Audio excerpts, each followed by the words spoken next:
화상을 입었어요. 응급처치는 어떻게 해야 하나요? 저도 화상을 입은 경험이 있는데 막상 화상을 입으면 아무 생각이 안 나요. 그쵸. 머릿속이 하얘지고 네네. 어떻게 해야 되지? 더 불안감은 생기고 네. 다른 것도 그렇지만 화상은 이제 응급처치가 매우 중요한 질환 중 하나고요. 네. 응급처치로 화상이 더 깊어지는 것을 어느 정도는 조금 막을 수가 있습니다. 응급처치는 이제 네. 실내 아니면 실외라고 좀 나눠질 수 있고요. 집은 이제 만약에 사고가 났을 때 내가 원인 물질, 뭐 옷을 빨리 벗는다든지 그런 거를 쉽게 할 수 있고 빨리 화장실로 달려가서 시원한 물로 쿨링을 해줄 수가 있는 그 집이 가장 조금 응급처치를 하기 좀 쉬운 곳이고요. 야외에서는 이제 옷을 벗기가 힘든 곳이 되게 많고요. 그쵸. 그리고 가까운 곳에 이제 뭐 바로 뭐 내가 시원한 물을 찾거나 할 수가 없는 곳이 많기 때문에 그냥 원인 물질을 못 벗더라도 화장실이나 다른 게 있다면 가서 하시는 게 좋고, 만약에 생수나 다른 뭐 물 생수나. 같은 게 있다면 그걸로 이제 식혀줄 수 있다면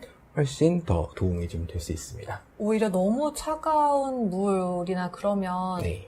약간 어린 아이들에게는 좀 안 좋을 것 같아요. 그렇죠. 대부분 이제 그 영유아, 정말 어린 아이들 같은 경우는 또 울고 있고, 그리고 부모님이 이제 당황한 상태에서 아기를 붙잡고 이렇게 쿨링을 하는 게 사실 쉽지는 않아요. 그리고 아이들한테는 그 수돗물의 어떤 그 온도가 저체온증에 쉽게 빠질 수가 있기 때문에, 그래요? 네, 만약에 그런 경우에는 좀 차가운 수건이나 차가운 꺼즈 같은 걸 이제 덮어주는 것만으로도 어느 정도 효과를 좀 볼 수 있습니다. 그럼 이 경우에는요, 이채원님께서는 얼음을 담아놓은 통에 넣어서 이제 그 온기를 빼도 괜찮은가요? 라고 질문을 주셨어요. 이게 상처 치유의 가장 첫 번째 단계가 이제 혈관이 생성되는데, 혈관의 급격한 수축을 일으키게 되고요. 네. 그 혈관 생성되는 거를 막게 되고요.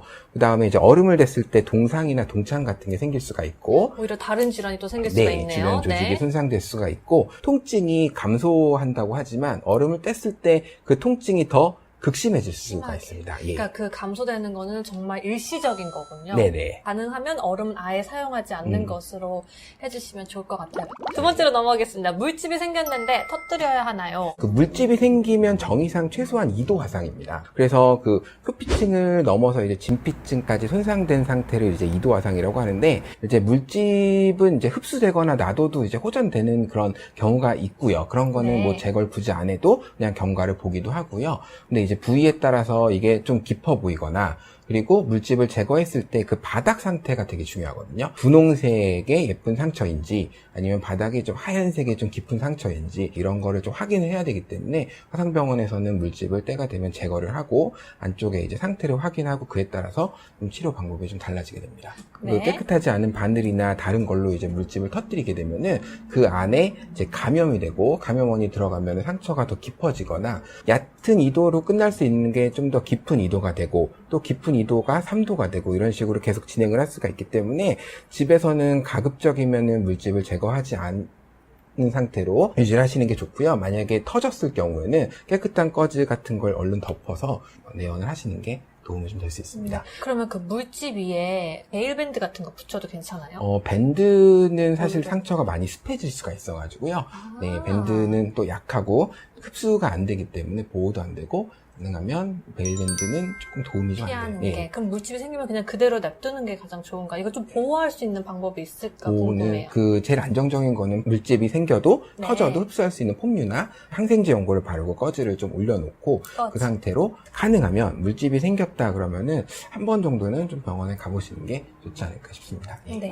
세 번째로 넘어갈까요, 선생님? 그러면 세 번째는 이제 화상을 입으면 꼭 병원에 가야 하나요? 라는 질문인데, 이 질문도 궁금하고요, 선생님. 우선 화상을 입으면 어느 병원을 가야 하는지가 궁금해요. 화상 전문 병원을 가는 게 가장 좋겠지만 주변에 만약에 가까운 곳이 없다면 네. 성형외과 아니면 피부과 어느 곳을 가야 하는지 고민이신 분들도 계실 것 그렇죠. 같거든요. 사실 화상을 전문적으로 하는 그런 병원들은 우리나라에 많지 않아요. 그러니까요. 네, 큰 규모의 이제 화상 전문 병원, 나라의 인증을 받은 뭐 화상을 전문으로 하는 어떤 화상외과나 네. 이런 데는 전문국에 따지면 20개가 안 되는 걸로 알고 있어요. 아, 그래요? 네. 정말 적네요. 네, 정말 적죠. 그래서 위치에 따라서 내가 가까운 곳에 화상병원이 있다 그러면 사실 가면 좋지만, 근처에 가까운 병원이 있으면 내원을 하시고, 선생님들 뭐 상처를 보시는 선생님들은 어느 정도 다 이렇게 볼 수가 있고, 그 선생님들이 안 될 것 같은 좀 더 깊은 화상이면은 그때 의뢰서를 이제. 주면서 큰 병원이나 화상병원에 가시라고 얘기를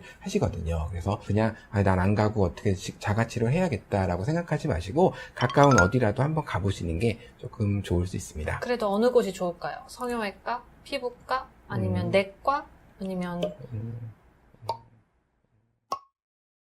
제가 부담스러운 질문을 드렸나요? 아닙니다. 네, 그 상처를 보는 예를 들면 피부과, 네. 성형외과, 외과 이렇게 외과. 가시는 게 좀 좋지 않을까 싶습니다. 예. 네. 그러면은 어쩔 때 꼭 병원에 가야 할까요? 물집이 생기지 않고 이제 표면이 붉어지면서 통증만 있는 경우를 이제 1도 화상이라고 하는데요.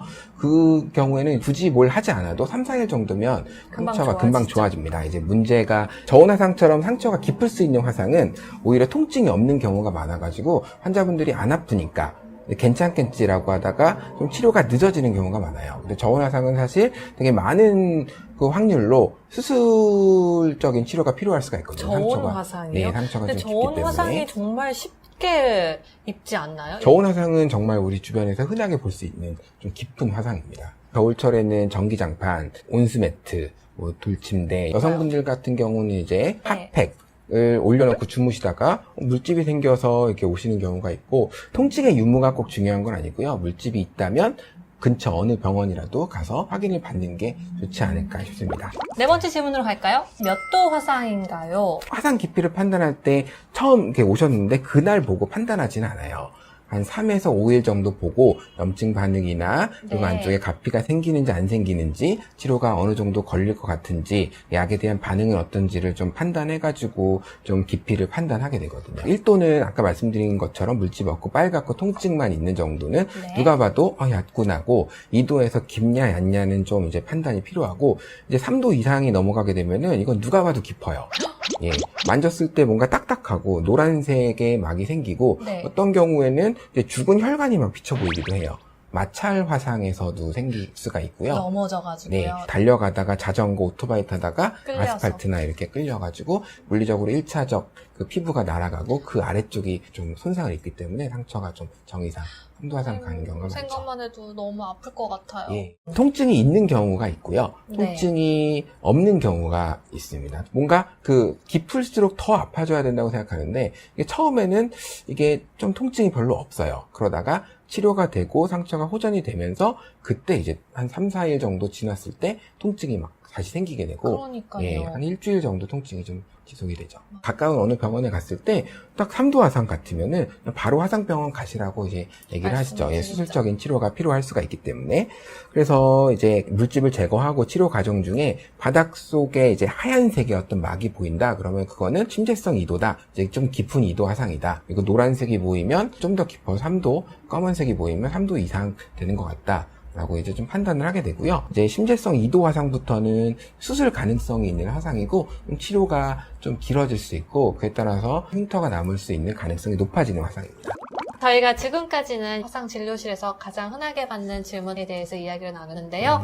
선생님 어떠셨어요? 너무 감사했고요. 이게 대부분 이제 많이 받는 질문들인데, 이걸 좀 알게 되면서 최소한 이제 화상을 입었을 때 응급처치라도 할 수 있고, 일단은 제일 중요한 게 많이 안 다치셨으면 좋겠습니다. 그러니까 네. 제일 중요한 건 다치지 않는 거고, 만약에 다쳤더라면 이제 올바른 응급처치와 빠른 조치로 네. 이제 최대한 흉터가 생기지 않고 잘 치료받을 수 있도록 해주시면 좋을 것 같습니다. 네. 네. 저희는 또 다음 달에 뵐게요. 오늘 좋은 말씀 많이 해주셔서 너무너무 감사합니다. 감사합니다. 네, 여러분. 감사합니다.